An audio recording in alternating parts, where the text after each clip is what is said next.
I was standing for a righteous cause. I wasn't just reacting because something happened. Right. I wanted to get the basis of what happened. How can we address this situation in a positive manner? Right. I was coming into a situation, every situation being optimistic. Right. You know what I'm saying? Looking for a brighter outcome. You know what I'm saying? When I realized the environment that I was in, that it was based off just reactionary. You know what I'm saying? It was just reactionary. If something happened, if somebody said something happened, people react on it before they have meaningful conversations to try to find out what was the underlying problem. Everything was all surface level. But when I realized that I was different, it go back to what I was telling you about my grandma raising me with my integrity. Right. You know what I'm saying? It was like, I ain't finna sell my soul because I'm riding for the cause. The cause ain't even gonna ride for me. Right. What is the cause? Cause that's what I was about to say. The cause done been abandoned, and I say that all the time. This go right back to what we was talking about last episode with the streets. You know what I'm saying? And also this is why I'm telling you to dig deeper, because I hear dudes saying all that, the cause. All right, bro, what's your cause then? And when you really start talking about your cause in a regular conversation, I'm gonna make you admit to becoming the same thing that you said you fighting against. Absolutely. Because once we start digging into the cause, I'm like, okay, then well, give me the cause.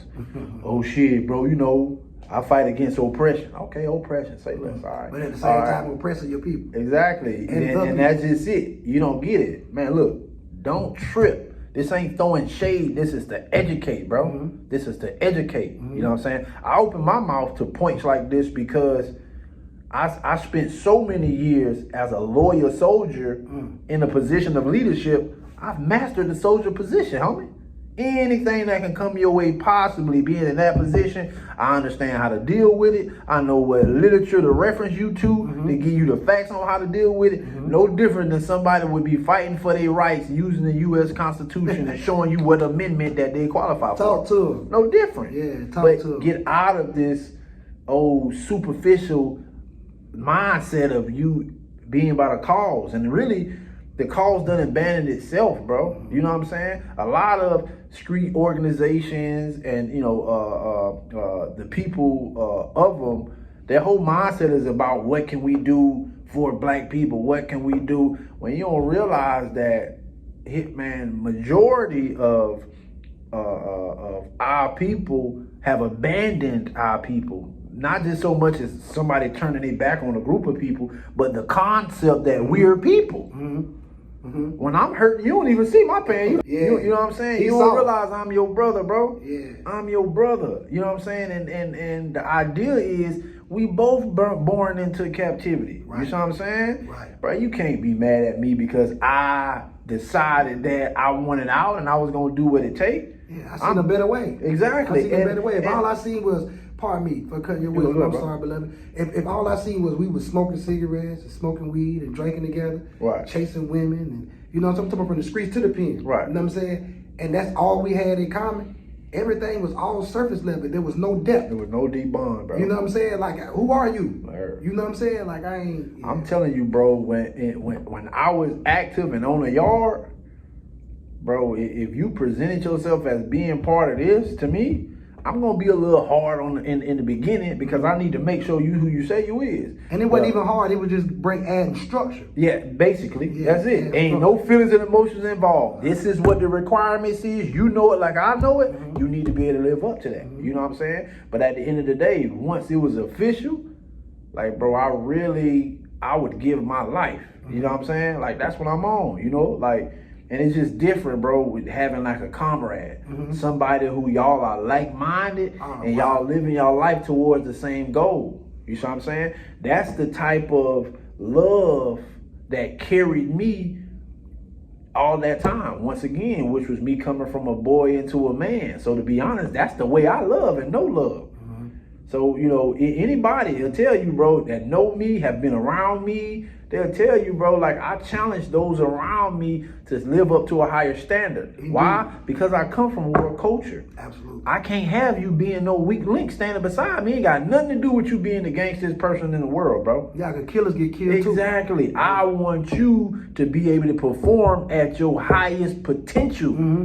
You my homie. When if it come down to it and we got to be in the battlefield, bro, I need to know that you can deliver at least on the level I can at an equal or greater level, bro. And first, we need to know that you know your position. Exactly. Because cheerleaders cheer, coaches coach, and players play. Right. If you're a cheerleader, you grab right. your pom-poms. I don't Right. need you out there trying to put a ball in the hoop. Right. You know what I'm Right. saying? Just because you got a jump shot don't mean that you made it to practice. And it ain't no shade, bro. Yeah. Everybody ain't infantrymen. Right. Everybody ain't that, bro. Right. Somebody got to be on the computer and handle communications. Right. You know what I'm saying? Somebody got to handle the weaponry and make sure everything oiled up and ready to go. Somebody got to do it. You just got to know fake your it like spot. you know and you don't know. It will be consequences. You know? Xbox, no controllers. Right. So with with that, bro, like, man, just like I said, bro, you know, we just trying to point these things out, you know what I'm saying, to give you something to think about, bro. Like, and it's so crazy because we got to go through it. Mm-hmm. I say this a lot. We've been manipulated on such a large scale that a lot of this foolishness and I'm talking about and no substance having living is accepted and exalted. You get exalted for being the most ignorant as one. You get exalted for being like, and I'm just trying to showcase how you need to get away from the criminal rap. Right. That's how you gonna be able to really be able to pop and do your, man, look, they can't stop you from throwing a beat. Like, if that's what you into, they can't stop you from throwing the biggest beat when you all legit. Right. Because if you can let a fraternity or a sorority who do the same things gangs do, they got their rank and file members, they got their colors, they got their signs, they got their calls, they got their dances.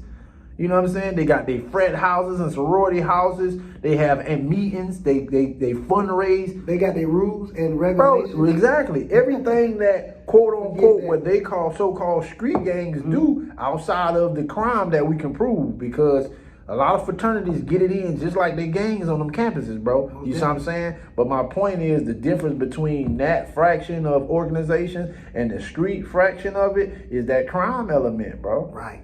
Think about it. If you're running your whole operation off crime, you are a criminal influence organization. There's nothing for them to come through and smack you with a RICO indictment because you fit the description. You fit the description. But what if a few of y'all stepped away from crime and use your brain at a time where anybody can get rich and put your mind towards building something that take care of you?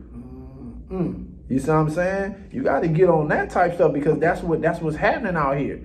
Bro, non-profits and things of that nature, they do everything you do. Right. Everything you do. But the ignorance, not willing to learn nothing. Like you being on the N-word time, bro, where they know if they want to keep it for you, they just put it in the book. Right.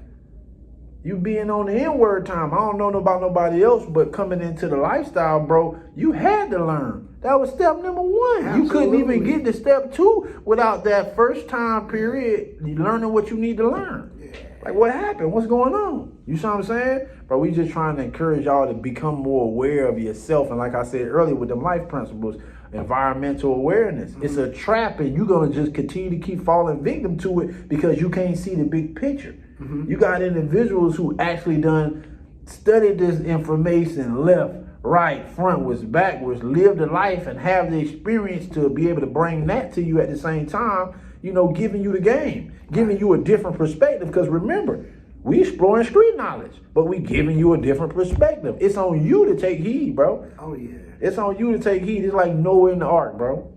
We willing to lead you, bro, but ain't nobody about to chase you.